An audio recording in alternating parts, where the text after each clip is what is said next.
हाँ जी ਉਹ ਹਰਵਾਰ ਸਾਹਿਬ ਦਾ ਸੌਂਗ ਕਹਿ ਰਹੇ ਨੇ ਜੱਟ ਸਾਹਿਬ ਨੂੰ ਸੁਣਾਉਣਾ ਉਹ ਪੈਣਾ। ਦੁਨੀਆ ਤੋਂ ਟੁਰ ਗਏ ਨੇ ਬੇਸ਼ੱਕ ਲੇਕਿਨ ਉਹਦਾ ਗਾਣਾ ਦਿਲ ਵਾਲਾ ਦੁਖੜਾ ਉਹ ਸੁਣਾ ਪੈਣਾ। ਬੜਾ ਮਸ਼ਹੂਰ ਹੋਇਆ मियाँ साहब दिल बड़ा दुखड़ा हमारे जट साहब सुनाने लगे हैं ਜੀ ਨਹੀਂ ਜੀ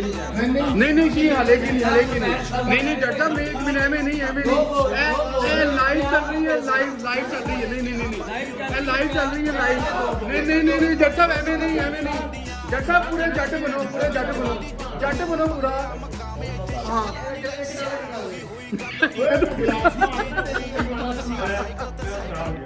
नहीं जट साहब गाना सुनाइए जी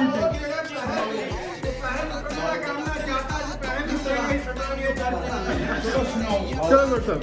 नहीं जट साहब एवं नहीं जट साहब एवं नहीं हाँ जी आए पूरे 10 रुपए खर्च हो गए आप पूरे 10 रुपए जट साहब चलो जट साहब नहीं जट साहब की गल है एवं नहीं जट साहब एवं नहीं बंद के भी करे लाइव चल रही है ओए 40,000 बंदे देख रहे ने 40,000 बंदे जट साहब ब्रांड है तुसी जट साहब ब्रांड है अदब ना हाथ जोड़ के जट साहब एवं नहीं जट साहब तू सुनाओ हाँ ਉਸ ਤੋਂ ਬਾਅਦ ਐਂਡ ਵਾਲਾ ਡਾਇਲੌਗ ਮੈਂ ਜਿਹੜਾ ਕਹਿਣਾ ਚਾਹ ਰਿਹਾ ਲੇਕਿਨ ਉਹ ਗਾਣੇ ਤੋਂ ਬਾਅਦ लो जी जट साहब गाना सुनाएंगे रोटी मेरे वालों आज दी चलो जी जट साहब जे जट साहब ने गाना ना सुनाया नहीं जे जट साहब ने गाना ना सुनाया तो रोटी जट को आएगा फिर हाँ जी नहीं हटाओ ਯਾਰ ਗੱਲ ਤਾਂ ਸੁਣਾ ਇੱਧਰ ਕਿ ਨਹੀਂ ਬੇਚਰ ਕੋਲ ਹੋਏਗੀ ਸੁਣੋ ਜੱਟ ਮਰਾਸੀ ਹੋ ਚੁੱਕਾ ਹੈ ਨਾਜ਼ਰੀਨ ਜੱਟ ਸਾਹਿਬ ਦਾ ਗਾਣਾ ਸੁਣਾਉਣਾ ਪੈਣਾ। ਇਹ ਹੁਣ ਖਾ ਜੱਟ ਨੂੰ ਰਹੀ ਇਹਨੂੰ ਲੰਮਿਆ ਪਾਵਾ ਓਏ ਜੱਟ ਬ੍ਰਾਂਡ ਹੁੰਦੇ ਨੇ ਮੇਰੀ ਗੱਲ ਸੁਣ ਲੈ ਜੱਟ ਨੂੰ ਨਹੀਂ ਕੁਝ ਕਹਿਣਾ ਮੀਆਂ ਮੇਰੀ ਗੱਲ ਸੁਣ ਜੱਟ ਬਾਈ ਬਰਥ ਬ੍ਰਾਂਡ ਹੁੰਦੇ ਨੇ चलो 1 मिनट रोक लो ये 1 मिनट ਰੋਕੋ एक मिनट ਚਲੋ ਸ਼ੁਰੂ ਕਰੋ जी इस टाइम बहुत अहम शख्सियत ग्रीन टाउन सोसाइटी की जो ज़ात में भी जट हैं नाम भी ब्रांड है और इनका तारुफ ये है कि जब ये गाते हैं तो लोग उनको सुनते हैं और इतना महजूज होते हैं हम जाने लगे हैं अजमत चौक के ब्रांड की तरफ जट साहब की तरफ हमारे दिलों की धड़कन जट साहब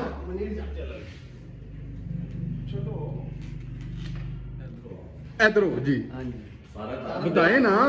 पप्पू भाई ਤਾਰਾ ਸ਼ੁਰੂ ਕਰੋ पप्पू भाई हाँ जी सर जट साहब बैठे हैं जट साहब से गुजर रिक्वेस्ट की है अपने साहब गाने जट साहब बैठे हैं मियाँ साहब जट साहब बैठे हैं गाना सुनाएंगे। ਚਲੋ जी ਵਾਜਾਂ ਮਾਰੀਆਂ ਬੁਲਾਇਆ ਕਈ ਵਾਰ ਵੇ ਵਾਜਾਂ ਮਾਰੀਆਂ ਬੁਲਾਇਆ ਕਈ ਵਾਰ ਵੇ ਕਿਸੇ ਨੇ ਮੇਰੀ ਗੱਲ ਨਾ ਸੁਣੀ ਵਾਜਾਂ ਮਾਰੀਆਂ ਡਾਰਾ ਕੁੰਜਾਂ ਦੀਆਂ ਮੁੜ ਆਉਂਦੀਆਂ ਮੇਰੇ ਕੋਲੋਂ ਦੀ ਲੰਘ ਜਾਂਦੀਆਂ ਨਾਲ ਸੈਂਕੜਾ ਬੁਲਾਇਆ ਕਿੰਨੀ ਵਾਰ ਵੇ ਨਾਲ ਸੈਂਕੜਾ ਬੁਲਾਇਆ ਕਿੰਨੀ ਵਾਰ ਵੇ ਕਿਸੇ ਨੇ ਮੇਰੀ ਗੱਲ ਨਾ ਸੁਣੀ ਵਾਜਾਂ ਮਾਰੀਆਂ ਓ ਜੱਟਾ ਟੁੱਟੀ ਲੱਤ ਨੂੰ ਵਹਾਇਆ ਕਿੰਨੀ ਵਾਰ ਵੇ ਟੁੱਟੀ ਲੱਤ ਨੂੰ ਵਹਾਇਆ ਕਿੰਨੀ ਵਾਰ ਵੇ ਕਿਸੇ ਨੇ ਮੇਰੀ ਗੱਲ ਨਾ ਸੁਣੀ ਕੋਲ ਬਹਿ ਕੇ ਨੇ ਲਾ ਕੇ ਘੁੱਟ ਲਈਆਂ ਬਾਵਾਂ ਮੇਰੀਆਂ ਜੱਟ ਵੇਖਿਆ ਤੇ ਲੋਕਾਂ ਅੱਖਾਂ ਫੇਰੀਆਂ जट ਕੋਲੇ ਬਹਿ ਗਿਆ ਤੇ ਮੰਨ ਲਈ ਹਾਰ ਵੇ ਕੋਲੇ ਬਹਿ ਗਿਆ ਤੇ ਮੰਨ ਲਈ ਹਾਰ ਵੇ ਕਿਸੇ ਨੇ ਮੇਰੀ ਗੱਲ ਨਾ ਸੁਣੀ ਸੋਵਾਂ ਖਾਦੀਆਂ ਗਵਾਇਆ ਇਤਬਾਰ ਵੇ ਸੋਵਾਂ ਖਾਦੀਆਂ ਗਵਾਇਆ ਇਤਬਾਰ ਵੇ ਕਿਸੇ ਨੇ ਮੇਰੀ ਗੱਲ ਨਾ ਸੁਣੀ ਵਾਜਾਂ ਓ ਜੱਟ ਸਲਾਮਾ जट साहब ब्रांड ने जैसा ब्रांड है